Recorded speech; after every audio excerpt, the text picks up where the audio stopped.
For actually important things, I have organization systems. In fact, systems that I'm quite proud of. But for things like how to file ideas, I'm still in the process of figuring out where I will look for ideas or where I will look for past thoughts I had when I want them, for like when I'm assembling a YouTube video now, and have a couple different places depending on kind of what the idea is. Anyway, in a hard drive, which is not normally a place I would like put these ideas. Oh, you know why I put it there though? It's because that's where I put important documents like tax forms from previous years. And to me, these thoughts were very much like, this needs to be in the same place as those important documents and stuff like copies of my passport, like things I would return to that are essential. I could have just said where I put essential items. But now you really understand more deeply.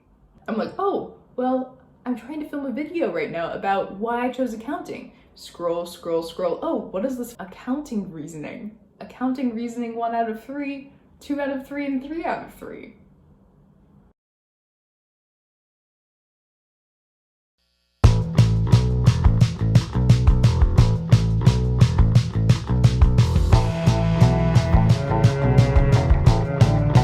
Is my bun even in the... Hello. Just gotta get crisscrossed on my chair.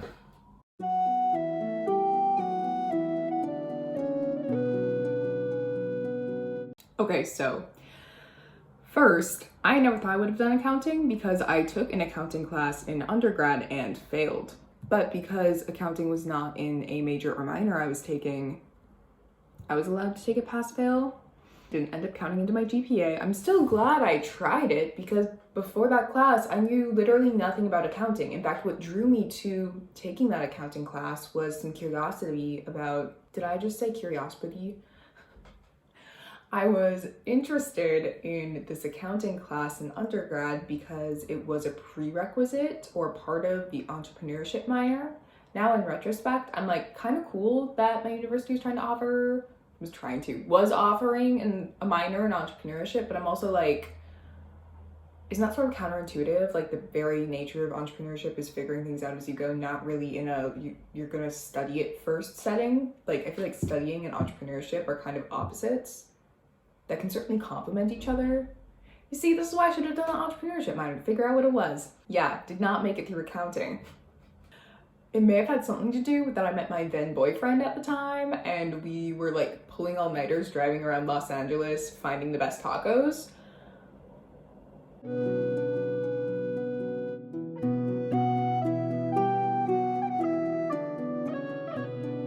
One of my summer projects was making a full-ass copywriting portfolio. Because I was trying to do like business-to-business software as a service copywriting. Like I picked my niche, I was ready to go. So I literally finished making my portfolio. Like I made my sample papers, I made them look pretty in Canva, I bought a website, I got my website up and running, and then I was like, is this really what I want to do? Because making myself sit down and write, like, I can do it, but I'm like, does this really resonate with me? It kind of just felt like more school. Like, I had already done enough of that, thank you very much, writing my political science essays. I don't need to put more, like, writing projects on my plate. But by putting in that work, it was a great way to be like, okay, and how did you feel? Did you like doing that? No? Okay, great. Glad you caught that. Move on to the next thing. I feel like copywriting is this blend of bringing art to practical use. So once upon a time, I was at a hostel in Copenhagen, and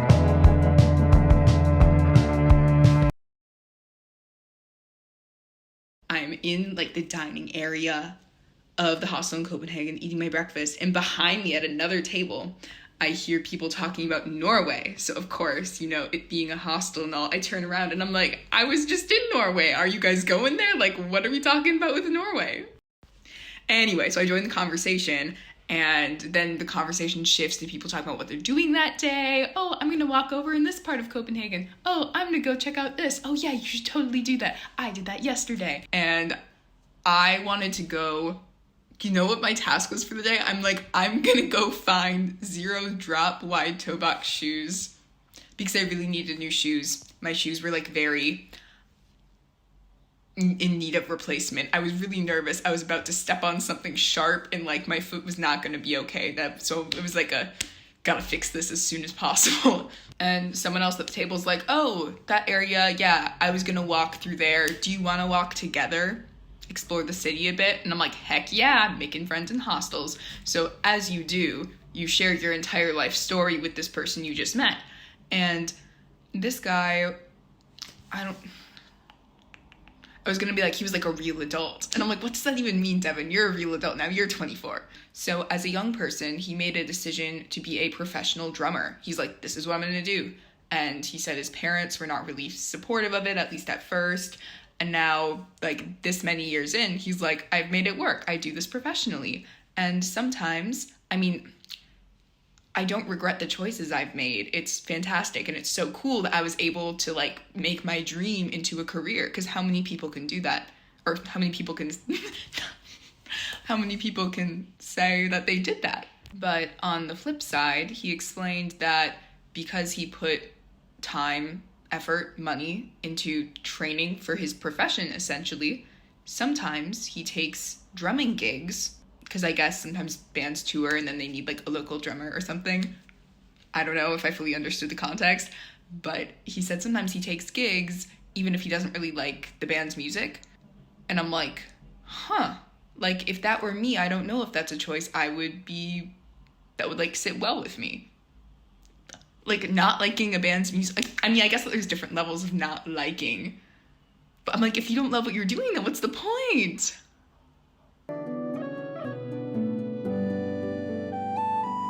And I didn't want to ever find myself in a position where I would have to channel art, channel a form of expression, but for a goal that did not completely resonate with me.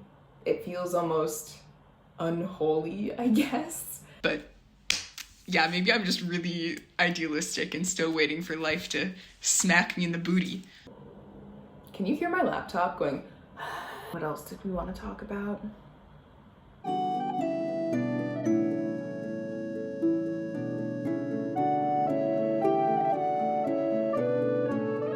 If you are wise with how you spend your money while you travel, then you can do more things you want to do while you travel. And when I was using math in that practical of a way that directly benefited me, I'm like, oh, okay, I can do this. And so the lesson is, I hated math class as a child because it was like being forced to do work I didn't want to do for what outcome? For a grade? Okay, why?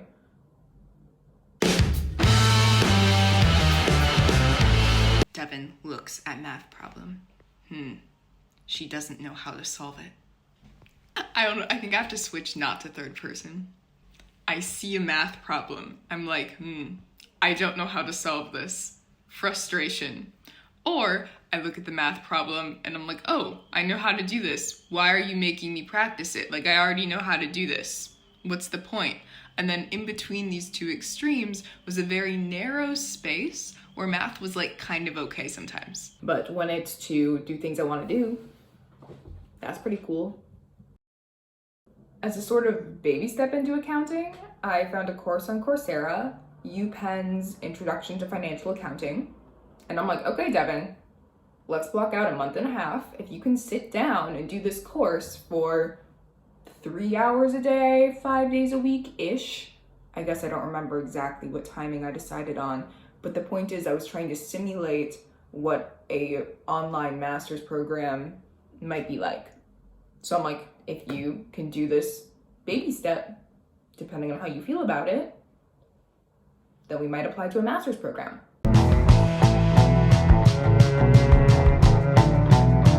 So I am in University of North Dakota's Master of Accountancy for non-accounting majors program.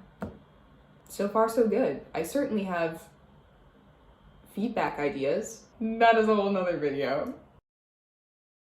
I think there are some sort of legacy structures of how universities choose to operate. Like, you have the lecture, you have the textbook, and you have the homework. And I want to jump in and say that there's nothing wrong with that system. It's worked really well for a lot of people for a long time.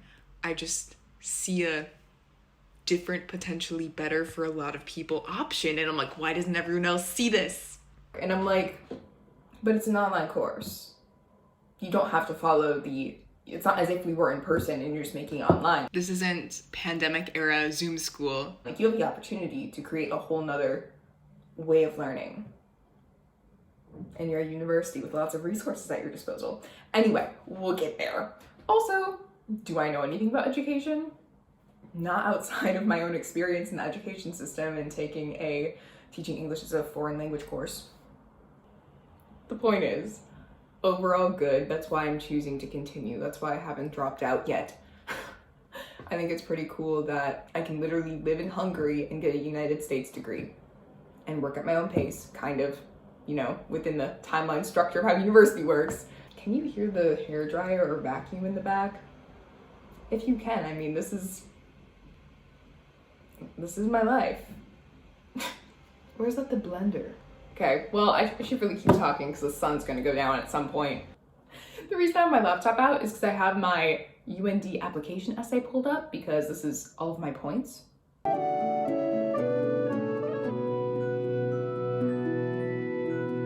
There are so many things that I'm curious about or want to do in life. Like, I have a pretty long bucket list.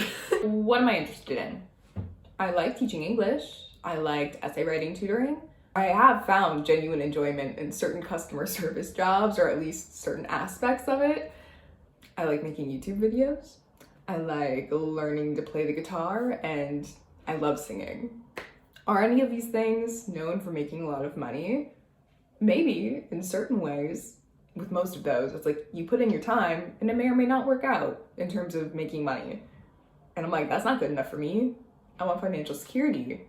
Let's make different choices. I'm like, okay, I have all of those interests, but if I'm also interested in finance, like how deep can I go with that interest in finance? Would I be happy in a fully remote accounting position, for example? Well, let's find out. As I'm editing, watching myself talk, I'm like, oh, you know what I should add right here? Like, I totally recorded myself saying relevant thoughts, but like a year ago, somewhere in Snapchat. So I found it, only kind of you have to do it. And I think I can make it. Yeah, so here's the remake.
During undergrad, I had a professor who talked about how impactful his year of backpacking between undergrad and law school was for him. I guess I don't know exactly how old he is. If I had to guess, like 60s-ish, roughly. This is important because around the time he grew up, if you wanted to do some major travel, you had to either take time off of work or school in order to do that. And now, 2020s, I mean, I guess it's been a thing for longer than 2020s, but remote work, being able to work from anywhere, or just greater emphasis on spending time outside of your home country. So I imagine you had to be like, okay, I'm carving out time in my life, giving this 1 or 2 years, we're gonna travel the world, we're gonna make it happen. And then you get back from traveling the world and you're like, okay, what city or cities am I trying to live in? And then you start your career or enroll in more education or whatever the next step is for you. But it was really like here's a break, you got to do it all, pack it in. And then once you start a career, a lot of people don't want to then make a break for various reasons. That's not the point of this video. And then in the period I was sort of rapid fire traveling, changing locations every couple of days, I met a ton of people at hostels and also meeting up with friends. Just all these conversations I had in a way blended together into this narrative of like, well, what is travel now? What does it mean to people now? And I mean, you meet some people who are doing all of Europe in one go and then they're going to go back to their lives. Or you meet people who live in Spain and are just doing a weekend in Vienna because they can. There was some cheap Ryanair flight or something. And all of this got me thinking, growing up, I sort of had the idea, looking at Pinterest, making my boards like, oh, I'm gonna have a Fjallraven backpack and I'm gonna travel with my capsule wardrobe. I had sort of, without being super aware, I had absorbed this idea that I too would do a period of travel and then enter the real world. Anyway, sometime after that, I'm like, I need more information. So I started reading people's travel blogs, and I read about people going to teach English in Thailand as like their sort of, what is it, like the segue drug? The entryway drug? Or working odd jobs as you go and just asking around. And the thing is, that's great, but people were doing all this stuff before platforms like Worldpackers existed. Actually, when did Worldpackers start? And now, like, Worldpackers exists. Like, you don't have to, it's not so, like, rough anymore. I don't know. And anyway, after traveling for a while, I felt like, okay, I should probably make some career moves. Like, I want to have money. I was meeting a lot of people who were, in hostels just on a vacation from their lives. And I almost felt, like, jealous of them that they got to go home to London and continue working as a speech therapist with children, or was it an art therapist with children? Or I met a German girl who, like, finished school early and had her first job, and she's like, I still live in my hometown, and I met some people who always wanted to grow up and leave, but I actually really like my community there, and I just use up all of my free time to travel. Like, we met in Portugal, and I remember she's like, yeah, I finished my day of work and went immediately to the airport. And so she's just getting the most out of life with the cards she was given, and there was just something really cool about that. And then the fact that she also had a home to return to, like a network of friends and hobbies, I'm like, I felt like it was time for me to land somewhere for a while and figure out how I wanted to support myself longer term. So it seems like back in the day, you had to choose between, do I start my career now or travel now? And then you travel and then you start your career. But I'm like, or I could travel and build a career because it's 2020, I mean, it was 2023, 2022 at the time. What is time? It was the early 2020s.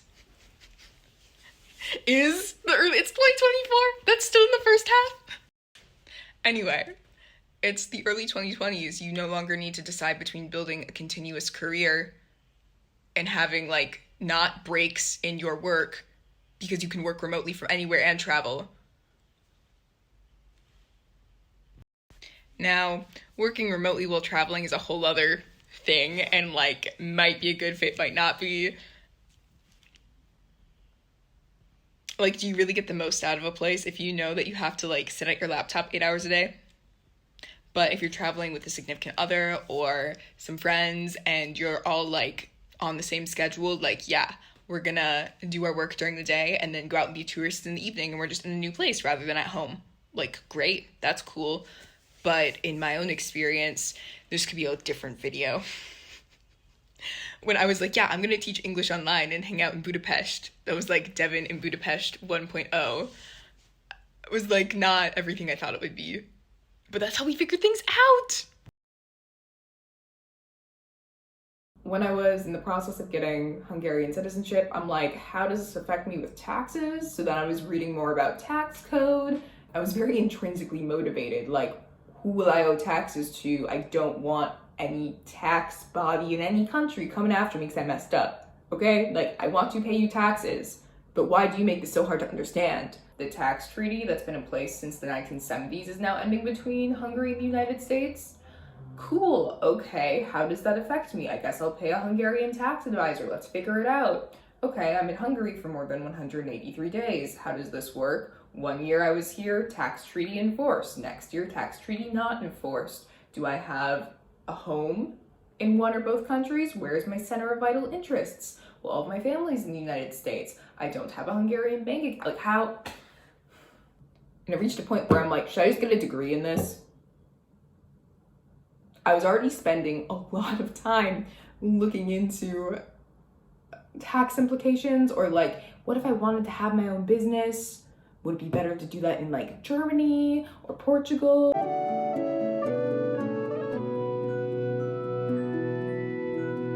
Also, between my bachelor's in political science and teaching essay writing, I felt kind of essayed out. Of course, there's always room to grow. I'm sure I could have learned a lot more about writing or how to teach writing if I wanted to, but I had a couple issues with that. First, my students, lovely, but I think a lot of them didn't really want to be taking essay tutoring classes. And of course, it's important to be a strong writer, and if your parents are willing to invest that into you to get you further, it's like, okay, yes, but also I have very mixed feelings about this, and I think it's highly dependent on where you're from, where you want to go, the culture. There's not right and wrong. It's just, is this something I want to do?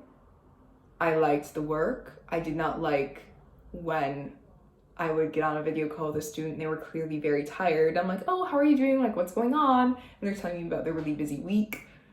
And I'm like, and then we go over their essay and I'm like, I know you can do better work than this. I just know that you're tired. And I don't think that's a good use of anyone's time. And that's why I like teaching English online to adults. Adults come in, they have their specific goals. They might also be tired, but they are intrinsically motivated. You know they're motivated because they've already signed up to take your class. They probably made that decision themselves, I hope. Anyway, I'm like, is there another skill I can develop? Because I've already spent quite a bit of time with like writing and languages.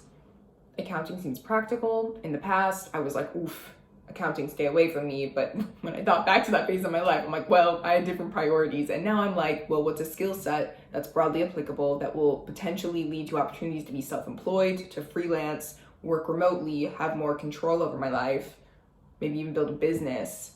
Or I can do some internships, be an employee. Maybe there's remote employee accounting positions available. Like, I mean, I see them online, but then as if I could actually get them is a different question. And then I think also there's a lot of things I want to do. And if I'm legitimately interested in finance or accounting, that interest is probably going to pay me enough to cover all of my other interests compared to me being like, I'm going to be a professional actor or a professional YouTuber, and I will count on that to pay my bills so I can learn more about personal finance. I mean, maybe. Feel free to like and subscribe.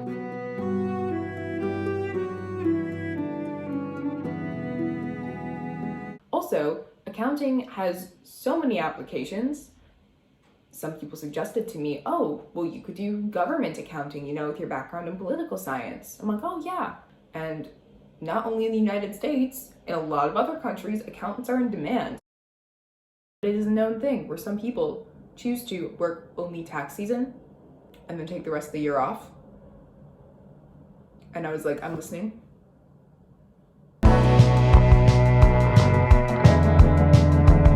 My plan here is to have a completed accounting degree as well as 1 or 2 internships under my belt when I graduate, especially because I'm like, I don't know what country I want to put down roots in.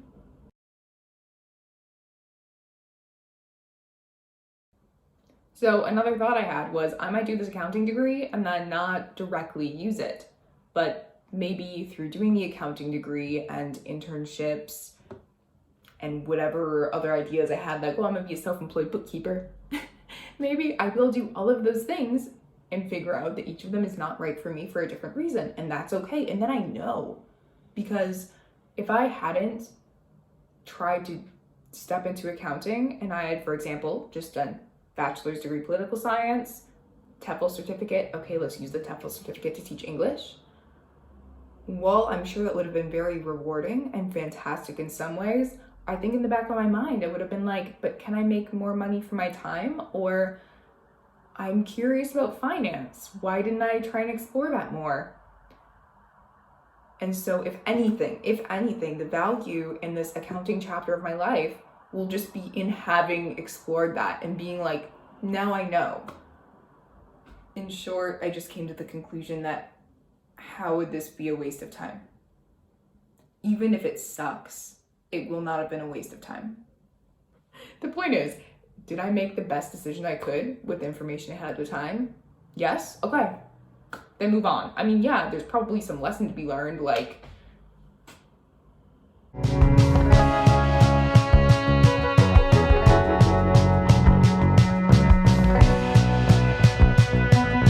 do you like how I put a plant here for like it's not symmetry, the slight amount of balance? Normally this plant lives here.